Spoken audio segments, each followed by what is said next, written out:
Africa has been fundamental. If you are an African, you really need to watch this. Africa is in trouble.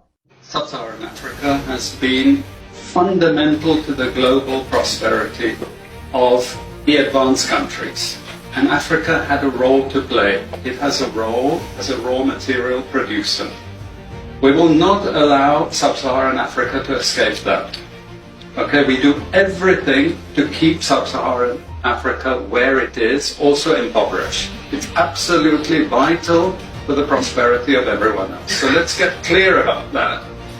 Okay, and this means all the economic structures, all the global institutions, and the economics we teach everyone is all designed to keep Africa exactly where it is.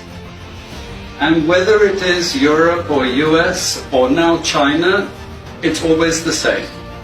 We need Africa to be impoverished because we need those raw materials and we need them dirt cheap. Okay, so that's the message. It doesn't mean to say that there's nothing Africans can do. Of course there is. This is what it's about. Because if Africa does do something different, I assure you living standards of all those in Europe and North America and Asia is going to fall. Okay? And that is a big price to pay.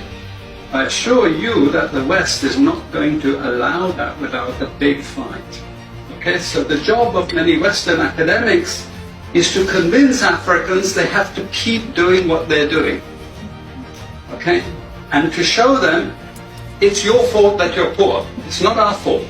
It's your fault that you're poor. You know? So this is what we do in academic institutions. We know the basic forces that have caused this underdevelopment. We know it's colonization. We cannot afford to allow Africa to industrialize and start producing manufactures. Okay, so we will do everything to stop that. And I'm going to show you how we actually block that.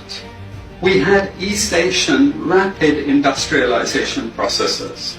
So in the earlier period, we had Japan and Korea and Taiwan. Okay, rapid growth, sucking in raw materials from Africa, driving up the prices. After those countries finished industrialization, then Sub-Saharan African growth rate again fell. Sub-Saharan Africa is condemned to this role, just the supplier of raw materials, not a manufacturer. The currencies are collapsing of these countries, and many of them are Sub-Saharan African countries. After colonization ended, we needed new structures to keep these countries where they were. Okay?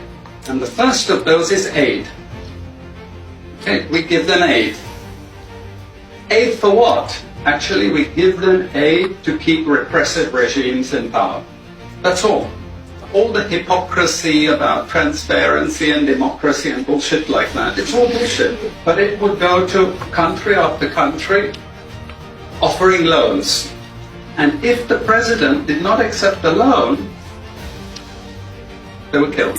It's just economics. It's economic warfare. The rich declare war on the poor. It happens everywhere. It happens in a country. The rich control the government. Of course they do. You really believe you have democracy? Come on. I mean, grow up.